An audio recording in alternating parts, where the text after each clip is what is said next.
Hi friends, ನಮಸ್ತೆ ಎಲ್ರಿಗೂ. ನಾನು ನಿಮ್ಮ ಪ್ರೀತಿಯ ರೂಪ.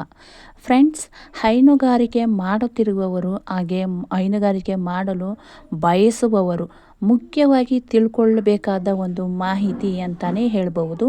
ಹೈನುಗಾರಿಕೆ ಮಾಡುವುದು ಎಂದರೆ ಜಾನುವಾರುಗಳಿಗೆ ಆಹಾರ ಹಾಕುವುದು ಮತ್ತು ಹಾಲು ಕರೆದು ಡೈರಿಗೆ ಹಾಕುವುದು ಅಷ್ಟೇ ಅಲ್ಲ. ಜಾನುವಾರುಗಳಲ್ಲಿ ಆಗುವ ವ್ಯತ್ಯಾಸಗಳನ್ನು ಕೂಡ ಗಮನಿಸಬೇಕಾಗ್ತದೆ, ಆಯಿತಾ. ಉದಾಹರಣೆಗೆ, ಒಂದು ಹಸು ತುಂಬು ಗರ್ಭದಲ್ಲಿರುವಾಗ ಹಾಗೂ ಕರು ಹಾಕಿದಾಗ ಆಗುವಂಥ ಕೆಚ್ಚಲು ಬಾವಿನ ಬಗ್ಗೆ ಗಮನಿಸಬೇಕು. ಈ ಕೆಚ್ಚಲು ಬಾವು ಅಂದರೆ ಅದು ಹೇಗೆ ಆಗುತ್ತೆ ಮತ್ತು ಅದರ ನಿಯಂತ್ರಣ ಹಾಗೂ ತಡೆಗಟ್ಟೋದು ಹೇಗೆ ಅಂತ ತಿಳಿಯೋಣ. ಹಸುವಿನ ಕೆಚ್ಚಲಿನಲ್ಲಿ ಹಾಲು ಹೆಪ್ಪುಗಟ್ಟಿ ಕೆಂಪಾಗುವುದಕ್ಕೆ ಕೆಚ್ಚಲು ಬಾವು ಅನ್ನುತ್ತಾರೆ. ಓಕೆನಾ. ಹಾಗಿದ್ರೆ ಈ ಕೆಚ್ಚಲು ಬಾವು ಹೇಗೆ ಬರುತ್ತೆ ಅನ್ನೋದಾದರೆ, ಕೆಲವೊಂದು ಪಾಯಿಂಟ್ಸ್ಗಳನ್ನ ಇರ್ತೀನಿ. ಸೊ ಈ ತುಂಬಾ ಪಾಯಿಂಟ್ಸ್ಗಳಿದ್ದಾವೆ. ಅದರಲ್ಲಿ ಕೆಲವೊಂದು ಪಾಯಿಂಟ್ಸ್ ಮಾತ್ರ ಇಲ್ಲಿ ನಾನು ಮೆನ್ಷನ್ ಮಾಡ್ತಾ ಇದ್ದೀನಿ. ಕೆಚ್ಚಲಿನಲ್ಲಿರುವ ಹಾಲು ಸಂಪೂರ್ಣವಾಗಿ ಹೊರಗಡೆ ಬರದೇ ಇದ್ದಾಗ, ಅಂದರೆ ನಾವು ಹಾಲು ಕರೆಯುವಂಥ ಟೈಮ್ನಲ್ಲಿ ಸ್ವಲ್ಪನೂ ಕೆಚ್ಚಲಲ್ಲಿ ಹಾಲು ಉಳ್ಕೊಬಾರ್ದು. ಆ ರೀತಿ ನೀಟಾಗಿ ಕರಿದೇ ಇದ್ದಂಥ ಟೈಮ್ನಲ್ಲಿ. ಸೆಕೆಂಡ್ ಒನ್, ಹಾಲು ಕರೆಯುವ ಮುಂಚೆ ಹಾಗೂ ಹಾಲು ಕರೆದ ನಂತರ ಕೆಚ್ಚಲನ್ನು ನೀಟಾಗಿ ನೀರಿನಿಂದ ತೊಳಿಬೇಕು. ಸೊ ನಾವೇನು ಮಾಡ್ತೀವಿ ಅಂದರೆ, ಹಾಗೆ ಕೈನಲ್ಲಿ ಕರೆಯೋದಾದರೆ ಸ್ವಲ್ಪ ನೀರು ಹಾಕೊಂಡು ಕರಿತೀವಿ. ಬಟ್ ಮಷಿನ್ ಹಾಕೋರು ಏನು ಮಾಡ್ತಾರೆ ಅಂದರೆ ತೊಳೆಯೋದಿಲ್ಲ. ಮತ್ತು ಮಷಿನ್ ತೆಗೆದ ಮೇಲೂ ಕೂಡ ನೀಟಾಗಿ ಮಷಿನ್ ತೆಗೆದ ಮೇಲೆ ಒಂದು ಸಲ ಕೈಯಲ್ಲಿ ಕರಿಬೇಕು. ಸೊ ನಂತರ ನೀಟಾಗಿ ತೊಳೆದು ಆಚೆ ಕಟ್ಟಬೇಕು ಹಸುಗಳನ್ನ. ಆಮೇಲೆ ನಾವೇನು ಮಾಡ್ತೀವಿ ಅಂದರೆ ಕರಿಯೋದು ಮತ್ತು ಅದನ್ನು ಕರೆದ ನಂತರ ಮತ್ತು ಕರಿಯೋಕ್ಕೆ ಮುಂಚೆ ಎರಡೂ ಟೈಮಲ್ಲಿ ನೀವು ನೀಟಾಗಿ ಕೆಚ್ಚಲನ್ನು ತೊಳಿಬೇಕು. ಇಲ್ಲಿ ಅದನ್ನು ಆ ಕೆಲಸ ಮಾಡಲ್ಲ. ಸೊ ಅದರಿಂದ ಈ ರೀತಿ ಆಗುತ್ತೆ. ಹಸು ಕಟ್ಟುವ ಜಾಗ ಏನಿರುತ್ತೆ ಅದು ಸ್ವಚ್ಛವಾಗಿ ಇಲ್ಲದೇ ಇದ್ದಾಗ. ಸೊ ಏನಂದರೆ ನಾವು ಏನೇನು ಮಾಡಿರ್ತೇವೆ ಅಂದರೆ ಸಗಣಿ ಹಾಕ್ಕೊಂಡಿರ್ತೇವೆ, ಗಂಧ ಮಾಡಿರ್ತೇವೆ. ಸೊ ಅದ್ರ ಮೇಲೆ ತುಂಬ ಟೈಮ್ ಮಲ್ಕೊಳ್ಳಿಕ್ಕೆ ಬಿಡ್ತೇವೆ. ಸೊ ಹಾಗಾಗಿ ಅಲ್ಲಿರೋವಂಥ ಸೂಕ್ಷ್ಮ ಕೀಟಾಣುಗಳೇನಿರ್ತವೆ ಅದು ಕೆಚ್ಚಲಿನ ಒಳಗಡೆ ಹೋದಾಗ ಈ ಥರ ಪ್ರಾಬ್ಲಮ್ ಆಗುತ್ತೆ. ಕೆಚ್ಚಲಿನಿಗೆ ನೊಣ ಮತ್ತು ಸೊಳ್ಳೆಗಳದು ಕುಳಿತುಕೊಳ್ಳೋಕೆ ಅವಕಾಶ ಸಿಕ್ಕಾಗ. ಸೊ ಏನಂದರೆ ನೊಣ ಮತ್ತು ಸೊಳ್ಳೆಗಳು ಇರ್ತಾವಲ್ಲ, ಅವು ಹಾಲು ಕರೆದು 1 ಅವರ್ನಲ್ಲಿ ತನಕ ಅದೇನಿರುತ್ತೆ ಹಾಲಿನ ಮೊಲೆನಲ್ಲಿ ಇರುತ್ತಲ್ಲ, ಹಾಲಿನ ದಾಳ, ಸೊ ಅದು ಓಪನ್ ಇರುತ್ತೆ. ಅಂಥ ಟೈಮ್ನಲ್ಲಿ 1 ಅವರ್ ಮುಂಚೆ ಅದು ಹಾಲು ಕರೆದ ನಂತರ 1 ಅವರ್ ಅದು ಕೆಳಗಡೆ ಮಲ್ಕೊಳ್ಳಿಕ್ಕೆ ಬಿಡಬಾರ್ದು. ಸೊ ಆ ಟೈಮ್ನಲ್ಲಿ ನಾವೇನು ಹಾಕಬೇಕು ಅಂದರೆ ಅದ್ರ ಮುಂದೆ ಆಹಾರ ಹಾಕಿ ನಿಂತ್ಕೊಳ್ಳೋ ಥರ ಮಾಡಬೇಕು. ಬಟ್ ಅದೇನು ಮಾಡುತ್ತೆ, ನಾವು ಹಾಲು ಕರೆದ ತಕ್ಷಣ ಏನು ಮಾಡ್ತೇವೆ, ಕೆಲವೊಂದು ಮಲ್ಕೊಂಡ್ಬಿಡ್ತವೆ. ಅದು ಗೊಜ್ಜೆಯಾಗಿರೋದ್ರಿಂದ ಅದರಲ್ಲಿ ಸೂಕ್ಷ್ಮ ಜೀವಿಗಳು ಒಳಗಡೆ ಒಯ್ಯೋದ್ರಿಂದ, ನೊಣ ಸೊಳ್ಳೆಗಳು ಕೂರೋದ್ರಿಂದ ಕೂಡ ಈ ರೀತಿ ಕೆಚ್ಚಲು ಬಾವು ಆಗುತ್ತೆ. ಸೊ ನಂತರ ಆಹಾರದಲ್ಲಿ ವ್ಯತ್ಯಾಸ ಆದಾಗ, ಅಂದರೆ ನಿಯಮಿತವಾದ ಆಹಾರ ನೀಡ್ತಾ ಇರಬೇಕು. ಸೊ ಏನಂದರೆ ನಾವು ತಿನ್ನುತ್ತೆ ಅಂತ ಎನಿ ಟೈಮ್ ಹಸಿರು ಮೇವನ್ನೇ ಹಾಕೋದಲ್ಲ. 1 ಟೈಮ್ ಒಣಮೇವು, 1 ಟೈಮ್ ಹಸಿರು, 2 ಟೈಮ್ ಬ್ಯಾಲೆನ್ಸ್ ಮಾಡಬೇಕು. ನಾವು ತಿನ್ನುತ್ತೆ ಅಂತ ಎಷ್ಟು ತಿನ್ನುತ್ತೆ ಅನ್ನೋದು ಗೊತ್ತಿರಲ್ಲ, ಸುಮ್ಮನೆ ಹಾಕ್ತಾ ಇರ್ತೀವಿ, ಅದು ತಿಂತಾ ಇರುತ್ತೆ. ಸೊ ಈ ರೀತಿ ಆಹಾರ ವ್ಯತ್ಯಾಸ ಆದಾಗಲೂ ಕೂಡ ಈ ಥರ ಪ್ರಾಬ್ಲಮ್ ಆಗುತ್ತೆ. ಸೊ ಈ ನಿಯಂತ್ರಣ ಮಾಡೋದು ಹೇಗೆ, ನಿಯಂತ್ರಣ ಮತ್ತು ಬರದೇ ಇರೋ ಹಾಗೆ ತಡೆಗಟ್ಟೋಕೆ ಅನ್ನೋದಾದರೆ ಕೆಲವೊಂದು ಪಾಯಿಂಟ್ಸ್ಗಳಿದ್ದಾವೆ. ಸೊ ಅದೇಗೆ ಈ ಕೆಚ್ಚಲು ಬಾವು ಬರದೇ ಇರೋ ಥರ ತಡೆಯೋದು ಹೇಗೆ ಅಂತ ಕೇಳೋದಾದರೆ, ಹಾಲು ಕರೆಯುವಾಗ ಕೆಚ್ಚಲಿನಲ್ಲಿ ಹಾಲು ಉಳಿಯದಂತೆ ಸಂಪೂರ್ಣವಾಗಿ ಕರಿಬೇಕು. ಒಂದು ಹನಿ ಕೂಡ ಹಾಲು ಕೆಚ್ಚಲಲ್ಲಿ ಉಳ್ಕೊಬಾರ್ದು. ಆ ರೀತಿ ನೀಟಾಗಿ ಕರೆದಾಕಬೇಕು. ಸೊ ಹಾಲು ಕರೆದ ನಂತರ ನೀಟಾಗಿ ತೊಳಿಬೇಕು. ಹಾಲು ಕರೆದ ಮೇಲೆ ಏನಿರುತ್ತೆ ಆ ಕೆಚ್ಚಲು ಭಾಗ ಏನಿರುತ್ತೆ ಅದನ್ನು ನೀಟಾಗಿ ತೊಳಿಬೇಕು. ಅವಾಗವಾಗ ಕೊಟ್ಟಿಗೆಗೆ ಬಂದು ಕ್ಲೀನ್ ಮಾಡ್ತಾ ಇರಬೇಕು. ಈ ಸಗಣಿನ ಏನಂದರೆ ಅವು ಮೇವು ಮುಂದೆ ತಿಂತಾ ಇದ್ದರೆ ಹಿಂದ್ಗಡೆ ಸಗಣಿ ಹಾಕ್ಕೊಳ್ಳೋದು, ಗಲೀಜು ಮಾಡ್ಕೊಳ್ಳೋದು, ಈ ಥರ ಎಲ್ಲ ಮಾಡ್ತಾ ಇರುತ್ತೆ. ಸೊ ನಾವು ಅವಾಗವಾಗ ಬಂದು ಕೊಟ್ಟಿಗೆನ ಕ್ಲೀನ್ ಮಾಡ್ತಾ ಇರಬೇಕು, ನೀರಿನಿಂದ ತೊಳಿತಾ ಇರಬೇಕು.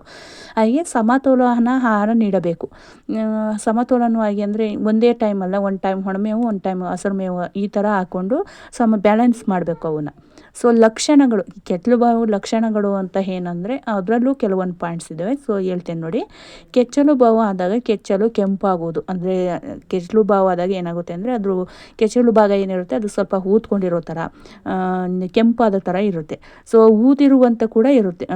ಒಂದು ಭಾಗ ಕೆಳಗಡೆ ಊದಿ ಇಳೆ ಬಿದ್ದಿದ್ರೆ ಇನ್ನೊಂದು ಕಡೆ ಮೇಲ್ಗಡೆ ಇರುತ್ತೆ. ಸೊ ಆ ಥರ ಆದಾಗ, ಮತ್ತು ಅದು ಕೆಲವೊಂದು ಏನು ಮಾಡುತ್ತೆ ಅಂದರೆ ಹಸುಗಳು ಮುಟ್ಟಿಸ್ಕೊಳ್ಳಲ್ಲ, ನೋವಿರುತ್ತೆ. ಸೊ ಈ ಥರ ಪ್ರಾಬ್ಲಮ್ಗಳಿದ್ದಾಗ ಕೆಚ್ಚಲು ಬಾವು ಆದಾಗ ಲಕ್ಷಣಗಳೇನೆಂದರೆ ಅದಕ್ಕೆ ನೋವು ಇರುತ್ತೆ, ಮತ್ತು ಊದ್ಕೊಂಡಿರುತ್ತೆ, ಸ್ವಲ್ಪ ಕೆಂಪಾಗಿರುತ್ತೆ, ಒಳಗಡೆ ಹಾಲು ಕರೆದಾಗ ನೋಡಿದಾಗ ಸ್ವಲ್ಪ ಹೆಪ್ಪೆಪ್ಪಾಗಿ ಕೂಡ ಬರುತ್ತೆ. ಸೊ ಇದು ಲಕ್ಷಣಗಳಾಗಿರುತ್ತೆ. ಹಾಲು ಒಡೆದು ಮೊಸರಿನಂತೆ ಅಥವಾ ನೀರಂತೆ ಕಾಣುತ್ತದೆ. ಕೆಚ್ಚಲು ಬಾವು ಬಂದ ನಂತರ ಪಾಲಿಸಬೇಕಾದ ಕ್ರಮಗಳು ಅಂದರೆ ಕೆಲವೊಂದು ಟೈಮಲ್ಲಿ ಹಾಲು ಅದ್ರೊಳಗಡೆ ಇರೋಂಥ ಕೆತ್ತಲಿನಲ್ಲಿ ಕಟ್ಕೊಂಡಿರೋಂಥ ಹಾಲೆಲ್ಲ ಮೊಸರಿನ ಥರ ಆಗಿರುತ್ತೆ, ಇಲ್ಲ ಕೆಲವೊಂದು ಟೈಮು ನೀರಿನ ಥರನೂ ಕೂಡ ಆಗುತ್ತೆ. ಇದು ಕೆಚ್ಚಲು ಬಾವು ಆದಾಗ ಕಾಣುವಂಥ ಲಕ್ಷಣಗಳು. ಸೊ ಇದು ಬಂದಾಗ ನಂತರ ಏನಂದರೆ ಕೆಚ್ಚಲು ಬಾವು ಆಗಿಬಿಡ್ತು, ಆದಮೇಲೆ ಇನ್ನೇನು ಮಾಡೋಕ್ಕಾಗುತ್ತೆ. ಸೊ ಆಗಿದೆ ಅಂತ ಹಾಗೆ ಬಿಡೋಕ್ಕಾಗಲ್ಲ. ಅದನ್ನು ನಿಯಂತ್ರಣ ಮಾಡೋದು ಯಾವ ರೀತಿ ಅನ್ನೋದು ಕೂಡ ಕೆಲವೊಂದು ಪಾಯಿಂಟ್ಸ್ ಹೇಳ್ತೇನೆ. ಕೆಂಪಾಗಿರುವ ಕೆಚ್ಚಲ ಭಾಗಕ್ಕೆ ಅಲೋವೆರಾ, ನಿಂಬೆಹಣ್ಣು ಹಾಗೆ ಅರಿಶಿಣ ಹಚ್ಚಬೇಕು. ಈ ಅಲೋವೆರಾ ನಾನೇನು ತೋರಿಸ್ತಾ ಇದ್ದೀನಿ, ಅಲೋವೆರಾ ಇದೆಯಲ್ಲ, ಸೊ ಇದು ತುಂಬಾ ಔಷಧಿ ಗುಣ ಹೊಂದಿದೆ. ಸೊ ಇದನ್ನು ನಾವು ನಿಂಬೆ ರಸ ಅಥವಾ ನಿಂಬೆ ಹಣ್ಣು ಹೋಳು ಇರುತ್ತಲ್ಲ, ಒಂದು ಅರ್ಧ ಭಾಗ ಹೋಳು ಮಾಡಿಕೊಂಡು ಅದಕ್ಕೆ ಅರಿಶಿನ, ಸೊ ಅಲೋವೆರಾ ಇಷ್ಟನ್ನು ನೀವು ಮಿಕ್ಸರ್ನಲ್ಲಿ ರುಬ್ಬಿ ನೀರು ಪೇಸ್ಟ್ ಥರ ಮಾಡಿ ಹಚ್ತೀನಿ ಅಂದರೂ ಹಚ್ಬೋದು. ಅಥವಾ ಇದನ್ನೇನಿರುತ್ತೆ ಮುಳ್ಳಿನ ಭಾಗ ಏನಿರುತ್ತೆ ಅಲೋವೆರಾದು, ಸೊ ಅದನ್ನು ಕೊಯ್ದು ಅದ್ರ ಮೇಲೆ ಅರಿಶಿನ ಹಾಕಿ ನೀಟಾಗಿ ಕೆಚ್ಚಲಿಗೆಲ್ಲ ಹಚ್ಚಬೇಕು. ಸೊ ಹತ್ತಿರದ ಪಶುವೈದ್ಯರಲ್ಲಿ ತೋರಿಸಬೇಕು. ಸೊ ನಾವು ಮನೆಯ ಏನಿರುತ್ತೆ ಮನೆ ಮದ್ದು ಮಾಡ್ತಾ ಇದ್ದೀವಿ ಅಂತ ನಾವು ಹಾಗೆ ಬಿಡಬಾರ್ದು. ತಕ್ಷಣಕ್ಕೆ ನಮ್ಮ ಕೈಲಾದಷ್ಟು ಮನೆ ಮದ್ದಿನ ಜೊತೆಗೆ ಪಶುವೈದ್ಯರನ್ನು ಕೂಡ ಕರ್ಸ್ಕೊಬೇಕು. ಸೊ ಕರೆಸಿ ಅವರಿಂದ ಇಂಜೆಕ್ಷನ್ ಹಾಕ್ಸೋದು ಮಾಡಬೇಕು. ಕೆಚ್ಚಲಿಗೆ ಟ್ಯೂಬ್ ಹಾಕಿದ ಪ್ರತಿ 24 ಗಂಟೆಗಳಿಗೊಮ್ಮೆ ಕೆಚ್ಚಲಿನ ಹಾಲನ್ನೆಲ್ಲ ಕರೆದಬೇಕು. ಅಂದರೆ ಡಾಕ್ಟ್ರು ಕೊಡ್ತಾರಲ್ವ, ಸೊ ಏನಿದೆ ಟ್ಯೂಬ್ ಹಾಕ್ಕೊಳ್ಳಿಕ್ಕೆ ಕೊಡ್ತಾರೆ ಡಾಕ್ಟ್ರು. ಸೊ ಅದನ್ನು ನಾವು ಟ್ಯೂಬ್ ಹಾಕಿದ ಮೇಲೆ ಪ್ರತಿ 24, ಇವತ್ತು ನೈಟ್ ಹಾಕಿದ್ದೀವಿ ಅಂದರೆ ನಾಳೆ ಬೆಳಗ್ಗೆ ಅಥವಾ ನಾಳೆ ನೈಟ್ ತನಕ ಆ ಮೊಲೆನಲ್ಲಿ ಹಾಲು ಕರಿಬಾರ್ದು. ಸೊ ಆದಮೇಲೆ ಆ ಮಳೆಯಲ್ಲಿ ಏನಿರುತ್ತೆ ಹಾಲು ಅದು ಪೂರ್ತಿ ಹಿಂಡು ಹೊರಗಡೆ ಚೆಲ್ಲಬೇಕು. ಅದನ್ನು ಯೂಸ್ ಮಾಡೋ ಆಗಿಲ್ಲ. ಟ್ಯೂಬ್ ಹಾಕಿರೋದು ಕೆಮಿಕಲ್ ಆಗಿರೋದ್ರಿಂದ ಅದರಲ್ಲಿ ಕೆಟ್ಟ ಅಂಶಗಳಿರುತ್ತೆ. ಸೊ ಹಾಗಾಗಿ ಅದನ್ನು ಏನಿರುತ್ತೆ ಹಾಲು ಅದನ್ನೆಲ್ಲ ಕರೆದು ಹೊರಗಡೆ ಚೆಲ್ಲಬೇಕು. ಸೊ ಆಹಾರದಲ್ಲಿ ನಿಯಂತ್ರಣ ಇರಬೇಕು. ಸೊ ಇಂಥ ಟೈಮ್ನಲ್ಲಿ ನಾವು ನಿಯಮಿತವಾಗಿ ಆಹಾರನ ಕೊಡಬೇಕು. ನಾವು ತಿನ್ನುತ್ತೆ ಅದು ಅಂತ ಸಿಕ್ಕಾಬಟ್ಟೆ ಮೇವು ಹಾಕೋದಾಗಲಿ ಮಾಡಬಾರ್ದು. ಮತ್ತು ಯಾವ್ಯಾವ ಟೈಮ್ನಲ್ಲಿ ಹೆಚ್ಚಾಗಿ ಆಗುತ್ತೆ ಅನ್ನೋದಾದರೆ ಹಾಗಾದರೆ ಈ ಸಮತೋಲನ ಆಹಾರನ ಕಂಟಿನ್ಯೂ ಆಗಿ ಪಾಲನೆ ಮಾಡಬೇಕು. ಯಾವ್ಯಾವ ಟೈಮ್ನಲ್ಲಿ ಈ ಥರ ಆಗುತ್ತೆ ಅನ್ನೋದಾದರೆ ಹಸು ತುಂಬು ಗರ್ಭದಲ್ಲಿರುವಂಥ ಟೈಮ್ನಲ್ಲಿ ಹಾಲಿನ ಒತ್ತಡದಿಂದ ಆಗಬಹುದು. ಅಂದರೆ ತುಂಬ ಗರ್ಭ ಇನ್ನೇನು ನಾಳೆ 1 ವೀಕ್ನಲ್ಲಿ ಕರ ಹಾಕುತ್ತೆ ಅನ್ನೋ ಟೈಮ್ನಲ್ಲಿ ಏನಿರುತ್ತೆ ಕೆಚ್ಚಲು ಭಾಗ ತುಂಬ ಹಿಗ್ಗುತ್ತಾ ಹೋಗುತ್ತೆ. ಇಂಥ ಟೈಮ್ನಲ್ಲಿ ಹಾಲಿನ ಪ್ರೆಷರ್ ಜಾಸ್ತಿ ಆದರೆ ಸೊ ಅಂಥ ಟೈಮ್ನಲ್ಲೂ ಕೂಡ ಕೆಚ್ಚಲು ಬಾವು ಆಗುತ್ತೆ. ಸೊ ಹಸು ಕರು ಹಾಕಿದ ನಂತರ ಅಥವಾ ಕೆಚ್ಚಲು ಗಟ್ಟಿ ಇದೆ ಎಂದು ಕರೆದೇ ಬಿಟ್ಟಾಗ ಹಸು ಕರು ಹಾಕುತ್ತಲ್ವ, ಸೊ ಈ ಕೆಲವೊಂದು ಹಸುಗಳೇನು ಅಂದರೆ ಕರು ಹಾಕೋ ಟೈಮ್ನಲ್ಲೇ ಹಾಲು ತುಂಬಾ ಸೋರಿಕೆ ಆಗಿರುತ್ತೆ. ಸೊ ಕರು ಅಂದರೆ ಪ್ರೆಷರ್ ಜಾಸ್ತಿ ಆಗ್ತಾಯಿದೆ, ಹಾಲಿನ ಒತ್ತಡ ಜಾಸ್ತಿ ಆಗ್ತಾ ಇದೆ. ಅಂಥ ಟೈಮ್ನಲ್ಲಿ ಈ ಥರ ಆಗುತ್ತೆ. ಸೊ ನಾವು ಕರು ಹಾಕಿ ಅದು ಕಸ ಎಲ್ಲ ಗಲೀಜೆಲ್ಲ ಬರಲಿ ಆಚೆಗೆ ಅಂತ ನಾವು 2 ಅವರ್ 3 ಅವರ್ ಗಂಟ ಬಿಡಬಾರ್ದು. ಈ ನಾಟಿ ಹಸುಗಳ ಥರ HF ಹಸುಗಳನ್ನ ಹಾಗೆ ಬಿಡಬಾರ್ದು. HF ಹಸುಗಳು ಕರು ಹಾಕಿದ ಅರ್ಧ ಅಥವಾ 1 ತಾಸಿನ ಒಳಗಡೆ ನಾವು ಕೆಚ್ಚಲಲ್ಲಿ ಏನಿರುತ್ತೆ ಹಾಲು ಅದನ್ನು ಫುಲ್ ಕರಿಬೇಕು. ಸೊ ನಾವು ಕರಿದೆ ಹಾಗೆ ಬಿಟ್ಟರೆ ಕಸ ಎಲ್ಲ ಹಾಕಲಿ ಆಮೇಲೆ ಮೈ ತೊಳೆದು ನೀಟಾಗಿ ಕ್ಲೀನ್ ಮಾಡಿಬಿಟ್ಟು ಕರ್ಕೊಳ್ಳೋಣ ಅಂತ ಬಿಟ್ಟರೆ ಅದು ಪ್ರತಿ 1 ಅವರ್ಗೂ ತುಂಬ ಪ್ರೆಷರ್ ಜಾಸ್ತಿ ಆಗೋದ್ರಿಂದ ಅದು ಹಾಲು ಕಟ್ಟಿದಂತಾಗಿ ಅದಕ್ಕೆ ಹಸುದು ಏನಿರುತ್ತೆ ಕೆಚ್ಚಲು ಭಾಗ ನೋವು ಆಗುತ್ತೆ. ಸೊ ಅಂಥ ಟೈಮ್ನಲ್ಲಿ ನಾವು 1 ಅವರ್ 2 ಅವರ್ ಬಿಟ್ಟು ಹಾಲು ಕರೀಲಿಕ್ಕೆ ಹೋದರೆ ಹಾಗೇನಾಗುತ್ತೆ ಅಂದರೆ ನೋವಿಗೆ ಬಿಡೋದಿಲ್ಲ, ಕಟ್ಕೊಳ್ಳುತ್ತೆ. ಸೊ ಇದೇ ನಮಗೆ ಕೆಚ್ಚಲು ಬಾವು ಆಗೋಕ್ಕೆ ಸ್ಟಾರ್ಟ್ ಆಗುತ್ತೆ. ಓಕೆನಾ. ಹಸು ಹಾಲು ಇನ್ನೊಂದು ಟೈಮ್ನಲ್ಲಿ ಏನಂದರೆ ಹಸು ತುಂಬ ಗರ್ಭ ಆಗಿದೆ ಅಂದರೆ 7 ಮಂತ್ಸಿಗೆ ಬಿದ್ದಿದೆ ಅಂತ ಟೈಮ್ನಲ್ಲಿ ನಾವೇನು ಮಾಡ್ತೀವಿ, ಹಾಲು ಕರೆಯೋದನ್ನ ನಿಲ್ಲಿಸ್ತೇವೆ, ಸ್ಟಾಪ್ ಮಾಡ್ತೀವಿ. ಯಾಕಂದರೆ ನೆಕ್ಸ್ಟು ಕರು ಹಾಕಿದಾಗ ಹಾಲು ಜಾಸ್ತಿ ಬರಬೇಕು ಅನ್ನೋಕ್ಕೋಸ್ಕರ. ಸೊ ಹಾಗಾಗಿ ಹಸು ತುಂಬ ಗರ್ಭದಲ್ಲಿರುವಾಗ ನಾವು ಏನು ಮಾಡ್ತೇವೆ ಅಂದರೆ ಹಾಲು ನಿಲ್ಲಿಸ್ತೇವಲ್ಲ, ಅಂಥ ಟೈಮ್ನಲ್ಲೂ ಕೂಡ ಏನಾಗುತ್ತೆ ಹಾಲು ಕಟ್ಕೊಂಡು ಕೆಚ್ಚಲು ಬಾವು ಆಗುತ್ತೆ. ಸೊ ಕೆಲವೊಬ್ಬರಿಗೆ ಹಸು ಹಾಲು ನಿಲ್ಲಿಸೋ ಟೈಮ್ನಲ್ಲಿ ಕೆಚ್ಚಲು ಬಾವು ಆಗೋದು ಸಾಮಾನ್ಯ. ಅಂದರೆ ಏನಿರುತ್ತೆ ಹಾಲು ನಿಲ್ಲಿಸೋವಂಥ ಟೈಮ್ನಲ್ಲಿ ಕೆಚ್ಚಲು ಅಲ್ಲಿ ಹಾಲು ಕಟ್ಕೊಳ್ಳುತ್ತಲ್ವ, 1 ಟೈಮ್ 2 ಟೈಮ್ 3 ಟೈಮ್ ಅಂತ ಕಟ್ಕೊಂಡಿರುತ್ತಲ್ವ, ಸೊ ಅದೇ ಕೆಚ್ಚಲು ಬಾವು ಆಗೋಕ್ಕೆ ಕಾರಣ ಆಗಿರುತ್ತೆ. ಆದರೆ ಹಾಲು ನಿಲ್ಲಿಸುವ ಕ್ರಮ ತಿಳಿದುಕೊಂಡರೆ ಯಾವುದೇ ಕಾರಣಕ್ಕೂ ಹಾಲು ನಿಲ್ಲಿಸುವ ಟೈಮ್ನಲ್ಲಿ ಕೆಚ್ಚಲು ಬಾವು ಆಗೋದು ಇಲ್ಲ. ಸೊ ಯಾವ ಟೈಮ್ನಲ್ಲಿ ನಾವು ಯಾವ ರೀತಿ ಫಾಲೋ ಮಾಡಿದರೆ ಕೆಚ್ಚಲು ಬಾವು ಆಗಲ್ಲ ಅಂತ ನಾವು ತಿಳ್ಕೊಬೇಕು. ಒಂದು ಹಸು ಹಾಲು ನಿಲ್ಲಿಸಿದ ದಿನದಿಂದ ಕರು ಹಾಕುವವರೆಗೂ 90 ದಿನಗಳ ಅಂತರ ಇರಲೇಬೇಕು. ಈ ಒಂದು ಹಸು ನಾವು 7 ಮಂತ್ಸಲ್ಲಿ ಹಾಲನ್ನ ನಿಲ್ಲಿಸ್ತಾ ಇದ್ದೀವಿ ಅಂದರೆ ಅದು 9 ಮಂತ್ ಕಂಪ್ಲೀಟಾಗಿ 10ನೇ ತಿಂಗಳಿಗೆ ಬಿದ್ದ ಮೇಲೆ ಅದು ಕರು ಹಾಕೋದು. ಸೊ ನಾವು ಒಂದು ಹಸು ಹಾಲು ನಿಲ್ಲಿಸಿ ಅದು ಕರು ಹಾಕೋದು ನೆಕ್ಸ್ಟ್ಗೆ ನಾವು 90 ದಿನಗಳ ಕಾಲ ಗ್ಯಾಪ್ ಇರಲೇಬೇಕು ಒಂದು ಹಸುಗೆ. ಸೊ ಅಂಥ ಟೈಮ್ನಲ್ಲಿ ನಾವೇನು ಮಾಡಬೇಕು, ಹಾಲು ನಿಲ್ಲಿಸುವ ದಿನದಿಂದ ದಿನಕ್ಕೆ 1 ಟೈಮ್ ಮಾತ್ರ ಕರಿಬೇಕು. ಅಂದರೆ ಒಂದು ದಿನದಲ್ಲಿ 2 ಟೈಮ್ ಹಾಲು ಕರಿತೀವಲ್ವ, ಬೆಳಗ್ಗೆ ಸಾಯಂಕಾಲ. ಸೊ ಒಂದು ವಾರ ತನಕ ಅಥವಾ ಒಂದು 4-5 ದಿನ ತನಕ ನಾವು ಒಂದು ದಿನಕ್ಕೆ ಒಂದೇ ಟೈಮ್ ಹಾಲು ಕರಿಬೇಕು, 2 ಟೈಮ್ ಕರಿಬಾರ್ದು. ಓಕೆನಾ. ಒಂದು ವಾರದ ತನಕ ಹೀಗೆ ಮಾಡಿ, ಅಂದರೆ ಒಂದು 4-5 ವಾರ ದಿನಗಳ ತನಕ ದಿನಕ್ಕೆ 1 ಟೈಮ್ ಮಾತ್ರ ಹಾಲು ಕರಿಬೇಕು.